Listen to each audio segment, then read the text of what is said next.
Welcome back, everyone. I have a confession to make. I love music, all kinds of music, but I really love chamber music. It's an intimate relationship between the musicians and the audience, and vice versa, in the audience and the musicians. And joining me today is the chair of the board for the Saratoga Chamber Players, Lynne Gelber. Welcome, Lynne. Hi. Very nice to have you back. Thank you, Jesse. Now, we just saw each other a couple of weeks ago here in Saratoga. Indeed, we did. When Elizabeth Sobel, the new Right. director of SPAC, was being introduced to a bunch of people, right? Yep. And at that time, Lynne said to me, she said, you know, we've got our first concert coming up for our season, and 2016-2017 season. And I thought, well, you got to come in because we've got to talk about this. So at any rate, first concert's coming up this Sunday, right? Right, at Skidmore in Filene Hall at 3 p.m. Okay. And don't forget, it's change of time. Oh, so don't show up at 4 o'clock? At 2 o'clock, we have to change. We have to fall back.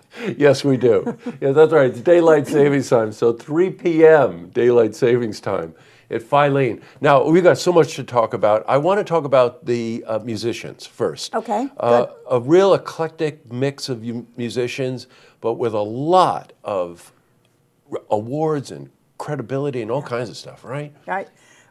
We have a group of musicians that Jill Levy, our artistic director, brings back to us for a concert, and we have 4 concerts a year, and many of them are repeats, and they are people who are first chairs in like the Orchestra of St. Luke's or the New York Philharmonic, or really outstanding backgrounds, really wonderful musicians. Many of them have won Grammy Awards or been at Marlborough Music Festival, and you know, the one thing that always catches me is musicians, being musicians, are always looking to perform. Right. And something about classical music that you don't see in other forms of music, maybe in jazz you do, but especially with chamber musicians, is that they like to travel. They will travel and perform with other musicians for the pure thrill of playing in a chamber setup, which, as I said at the beginning, right, is so much more intimate. I love watching the musicians' faces looking at each other. Yeah. The joy is just really something to witness. Well, Jill Levy is the only local person, and all of the others come from various parts of the country, mostly from New York. And Jill will go down to New York City and rehearse intensely with them the week prior. So as we speak, Jill will be down there working with the musicians. Right. And then they come up either Saturday night or sometimes even Sunday morning and perform just, at our doorstep. Yeah, I know. Now, I want to tell you a bit about the program. There's 2 Mozart pieces, and you can go to a website, right? You can find out the details. I don't want to hold you back with the facts here, but there's a Strauss piece, there's a Brahms piece.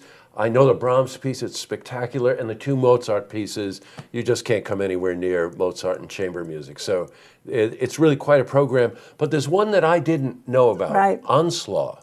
Who's Onslaught? Georges Onslaught is a musician from the early 19th century. He's a romantic who was very accomplished as a cellist and as a composer, well thought of in France, but in particular in Germany.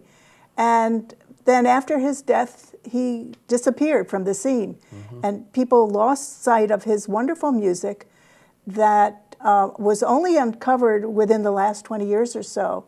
And one of the people who discovered some of his pieces is our bassist, John Feeney, who has picked up this music and arranged it for the bass. Onslaught loved chamber music, and so he's written some operas, he's written some symphonies, but the large body of work that he has done is chamber music. And his name is John Onslaught. Georges. Josh Onslaught. Georges. Oh. I'm pronouncing it in the French way. I'm being left in the dust here, so I'm going to move on. Georges Onslaught. Good, thank you. That helps a lot of us. The performance is this Sunday at 3 p.m. There's no better way to spend a Sunday afternoon than to go up to Filene Hall. No, it's not the larger performance space on Skidmore. It's a smaller, more intimate space that, Yes. that really encourages this interaction that you were talking Right. about between audience and musicians. I got it. And after the concert, there's always a Meet the Musician reception. And we really encourage our audience to stay, have a little tidbit, Yeah, sure. and chat with other members of the audience, but also with the musicians. Yeah, I can tell you firsthand, my wife and I do that a lot when we go to chamber performances. Meeting the musicians is an absolute thrill, and having a cup of coffee or a pastry or something, it's just the best. And many of these musicians who play with big orchestras love the intimacy of the chamber Right. venue. So they really want to be in a smaller group, and you can see them interacting with one another. Absolutely. Sometimes with a body language That's as they right, move in. sure, a smile. You know, That's right.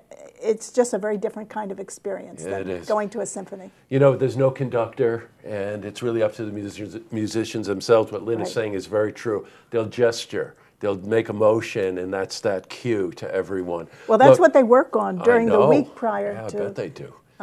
the concert. Now, we're going to have you back again. The Saratoga Chamber Players, in their season between fall and spring, will do 4 or 5 concerts.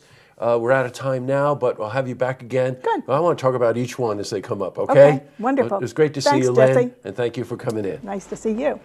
One last reminder, Saratoga Chamber Players this Sunday, November 6th, 3 p.m., Filene Recital Hall at Skidmore College in Saratoga. To see this interview again, you can head to our website, looktvonline.com.